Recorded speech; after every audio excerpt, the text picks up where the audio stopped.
Assalamualaikum warahmatullahi wabarakatuh. Saya Syahputri Sumanti dengan NIM 19034087. Baik, saya akan mempresentasikan hasil diskusi dari kelompok saya dengan materi peluang dan tantangan wirausaha di era teknologi informasi. Yang kedua, e-commerce, social media, dan mobile apps. Yang ketiga, kompetisi dan pengembangan usaha era teknologi informasi. Yang pertama, saya akan membahas tentang peluang dan tantangan wirausaha di era teknologi informasi. Era teknologi informasi telah dimulai, yang berarti era perdagangan bebas pun juga telah dimulai. Pastinya akan banyak peluang dan tantangan bisnis yang akan dihadapi di era ini. Ada 6 peluang dan tantangan wirausaha di era teknologi informasi. Yang pertama yaitu transformasi digital. Transformasi digital yang setiap hari makin maju dan canggih memang memiliki banyak sekali manfaat untuk perkembangan dunia bisnis saat ini. Teknologi dapat menghambat waktu, tenaga, serta biaya dengan hasil yang cukup maksimal. Namun, transformasi ini bisa menjadi sebuah tantangan yang cukup besar apabila bisnis yang dijalankan tidak dapat mengikutinya.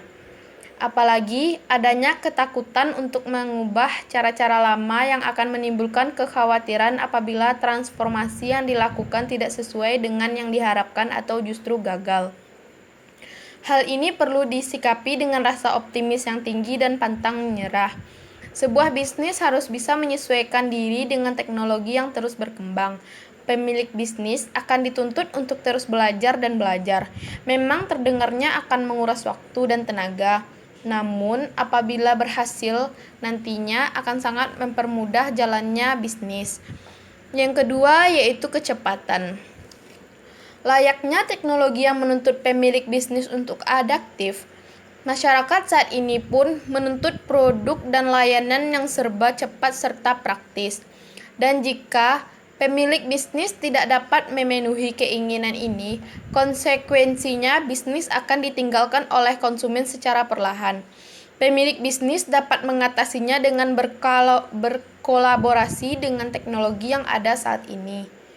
Bisnis yang dipadukan dengan teknologi dapat melaju lebih pesat karena mengikuti perkembangan besar.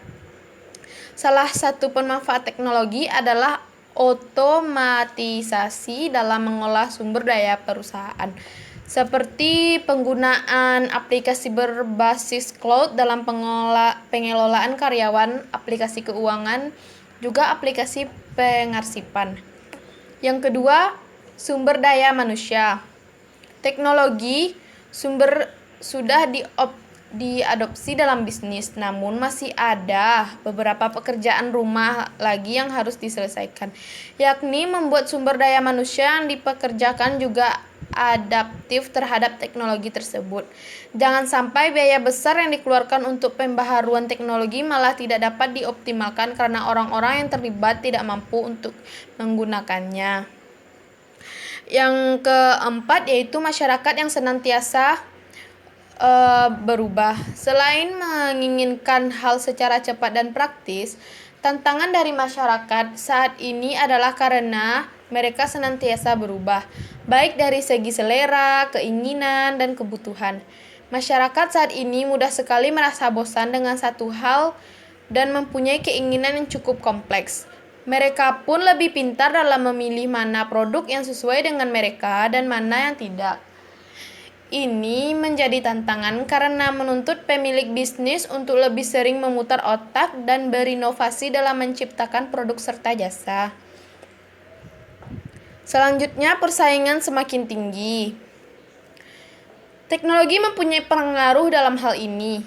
Teknologi canggih mampu mengintegrasi saluran bisnis sehingga dapat dilakukan tanpa batasan ruang dan waktu. Efeknya, sebuah bisnis bisa menjalin kerjasama dengan bisnis lain di belahan dunia mana saja. Dan tentu saja sebuah bisnis juga mendapatkan kompetitor dari berbagai bisnis lain di belahan dunia mana saja pula. Jika tidak dibarengi dengan inovasi yang terus-menerus, maka bisnis akan tertinggal dari kompetitor.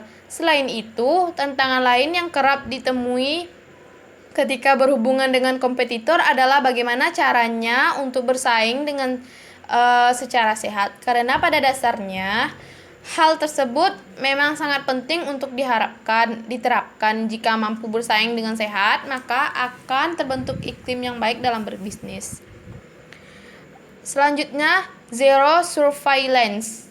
Bisnis saat ini bisa dilakukan dan dikontrol dari jarak yang cukup jauh menggunakan website, email, dan fitur chatting. Permasalahan yang kerap terjadi dengan metode komunikasi jarak jauh ini adalah hilangnya sosok pemimpin atau bisa disebut zero surveillance. Pemilik bisnis kerap berkomunikasi dengan karyawannya hanya mengenai hal-hal yang berhubungan bisnis. Padahal, karyawan membutuhkan keakraban dengan pemiliknya untuk menjalin komunikasi yang baik dan menambah semangat untuk bekerja. Dengan konsep zero surveillance, sebenarnya menjadi peluang dengan mengembangkan bisnis di era digital. Pegawai pada perusahaan lebih leluasa dalam mengembangkan kreativitas dan peran penting tidak hanya dipegang oleh pemimpin, namun semua unit karyawan sehingga di kinerja perusahaan dapat lebih produktif. Materi yang kedua yaitu e-commerce, sosial media, dan mobile. Kali ini kita membahas e-commerce. E-commerce atau electronic commerce atau perdagangan secara elektronik adalah aktivitas penyebaran, penjualan, pembelian, pemasaran, produk, barang, dan jasa dengan memanfaatkan jaringan telekomunikasi seperti internet, televisi, atau jaringan komputer lainnya. Kita dapat melihat jenis-jenis e-commerce. Jenis yang pertama yaitu e-commerce consumer to consumer atau C2C. Yaitu jenis e-commerce ini dilakukan antara konsumen dengan konsumen. Misalnya, konsumen dari suatu produsen akan menjual kembali produk ke konsumen lainnya. Kalau Anda sering menggunakan Tokopedia, Bukalapak, OLX, dan sejenisnya, maka inilah yang dinamakan B2C e-commerce. Yang kedua yaitu e-commerce business to business. Jenis bisnis B2B ini dilakukan oleh orang atau pihak yang saling berkepentingan dalam menjalankan bisnis, di mana keduanya saling mengenal dan mengetahui proses bisnis yang mereka lakukan. Jenis ini dilakukan secara berkelanjutan karena kedua belah pihak saling mendapatkan keuntungan dan adanya kepercayaan satu sama lain. Contoh dari bisnis B2B adalah ketika dua perusahaan mengadakan transaksi jual beli secara online. Begitu juga dengan pembayaran yang tersedia menggunakan kartu kredit. Yang ketiga yaitu e-commerce consumer to business atau C2B. Jenis ini yaitu bisnis antara konsumen dan produsen. Bisnis tersebut dilakukan oleh konsumen pada para produsen yang menjual produk atau jasa. Sebagai contoh, konsumen akan memberitahukan detail produk atau jasa yang diinginkan secara online kepada para produsen. Nantinya, produsen yang mengetahui permintaan tersebut akan menawarkan produk atau jasa yang diinginkan konsumen. Yang terakhir yaitu e-commerce business to consumer atau disebut dengan B2C. Jenis ini dilakukan oleh pelaku bisnis dan konsumen. Transaksi e-commerce ini terjadi layaknya jual beli biasa. Konsumen mendapatkan penawaran produk dan melakukan pembelian secara online. Sebagai contoh, produsen menjual produk ke konsumen secara online. Metode pembayaran e-commerce yang pertama, pembayaran elektronik. Pembayaran dengan metode ini menggunakan internet banking, kartu kredit atau debit, atau dengan uang digital yang sudah beredar seperti GoPay, OVO, Link Aja, Dana, dan lainnya. Yang kedua, pembayaran cash on delivery atau cash on delivery. Dengan metode ini dilakukan secara langsung, jadi penjual dan pembeli akan bertemu sesuai dengan kesepakatan, bisa juga dengan bantuan perangkat kurir. Setelah menerima barang, pembeli membayarkan uang secara tunai kepada pihak penjual. Pembayaran menggunakan metode ini juga dapat meminimalis terhadap penipuan secara online. Yang terakhir yaitu pembayaran lewat transfer. Pihak pembeli akan mentransfer sejumlah uang ke nomor rekening penjual. Setelah membayar, barang baru akan dikirim oleh penjual melalui jasa pengiriman. Selanjutnya, manfaat e-commerce. Yang pertama, menghemat biaya. Pembeli lintas wilayah, mampu meningkatkan market exposure, mampu meningkatkan supplier management, mampu mengurangi biaya operasional atau operating cost, mampu meningkatkan customer loyalty, dapat mempersingkat waktu produksi, selalu buka, manajemen persediaan otomatis, mempermudah pembayaran karena dapat dilakukan secara online. Yang kedua yaitu sosial media. Promosi sebuah produk atau jasa kini semakin maju dan dilakukan semenjak populernya sosial media, semenjak kehadiran media sosial untuk promosi. Promosi bisnis tidak lagi dilakukan via radio, media cetak, atau televisi. Saat ini dapat disebut era teknologi informasi di mana media online merupakan wadah yang populer dimanfaatkan untuk mempromosikan sebuah bisnis. Sosial media atau media digital yang bisa dijadikan media promosi handal untuk bisnis. Yang pertama yaitu Facebook.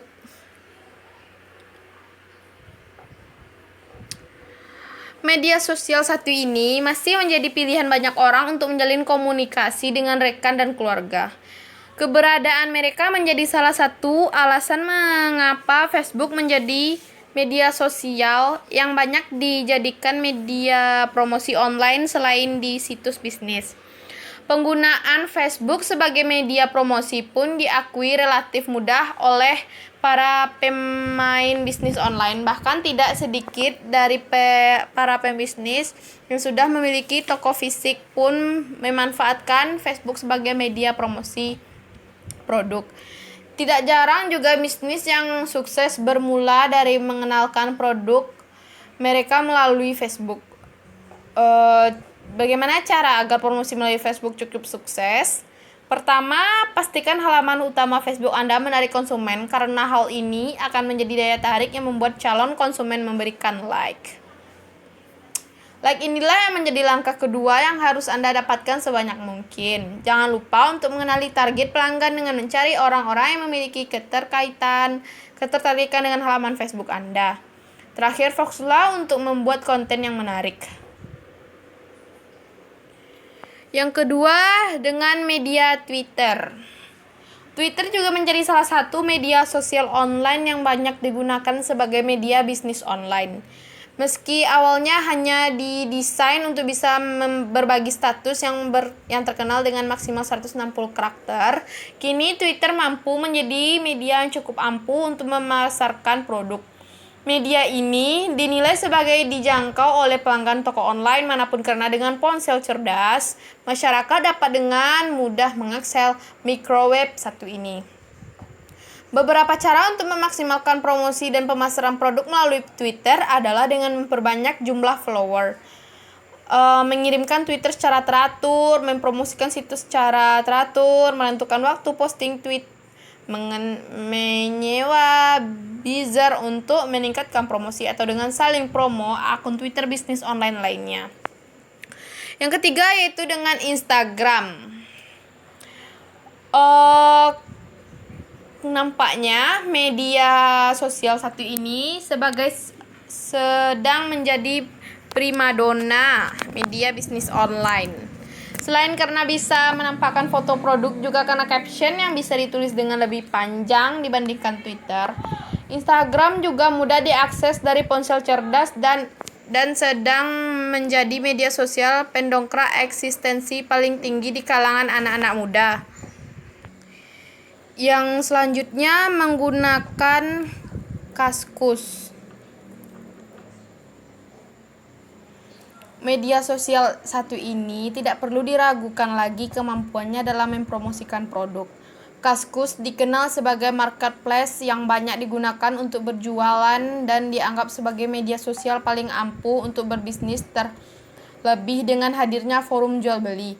Memang perlu Anda ketahui bahwa tidak mudah melakukan promosi dan bisnis di Kaskus karena banyaknya penipuan dari bisnis online yang bermula di media sosial ini, namun bukan berarti tidak mungkin Kaskus dijadikan media bisnis yang ampuh. Selanjutnya, marketplace. Menggunakan media sosial seperti yang disebut di atas, Anda juga bisa menggunakan situs marketplace seperti OLX, Toko Bagus, Elevenia, dan lain-lain. Marketplace ini sangat membantu para pembisnis online untuk memiliki halaman toko mereka sendiri dan melakukan aktivitas promo dan pemasaran produk mereka. Tidak jarang para pemilik bisnis yang sudah memiliki toko fisik pun membuat halaman toko mereka di berbagai marketplace guna memperluas jaringan dan mendapatkan lebih banyak konsumen.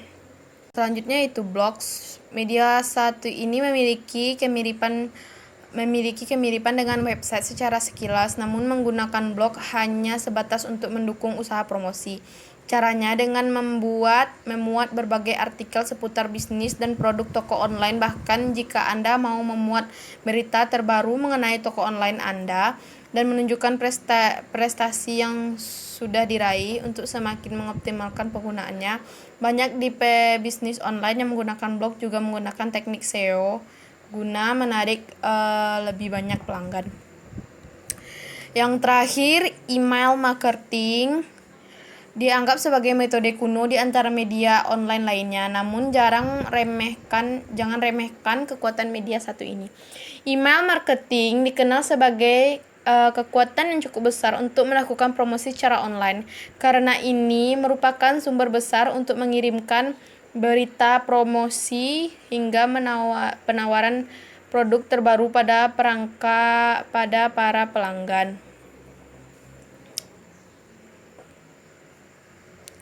Selanjutnya, mobile apps. Mobile apps atau aplikasi mobile adalah aplikasi yang dibuat untuk smartphone dan dapat diinstal dan dioperasikan di smartphone atau tablet di berbagai platform, di antaranya adalah iOS, Android, Windows Phone, dan BlackBerry. Mobile apps juga sebagai salah satu media atau wahana tempat bertemunya pelanggan dengan produk atau jasa dan ruang bagi pemasar produk atau jasa untuk memanjakan serta memuaskan para pelanggan. Materi selanjutnya yaitu kompetisi dan pengembangan usaha era teknologi informasi. Kompetisi merupakan karakteristik positif dalam bisnis. Persaingan alami dan sehat adalah pendukung majunya suatu pasar. Mengembangkan bisnis di era digital adalah poin penting yang harus diketahui oleh para pemilik bisnis agar mereka dapat mempertahankan keberadaan bisnis yang sudah dibangun tersebut. Cara mengembangkan bisnis di era teknologi informasi. Yang pertama, toko online, media sosial, desain, konten visual. Baik, hanya itu yang dapat saya jelaskan. Sekian terima kasih. Assalamualaikum warahmatullahi wabarakatuh.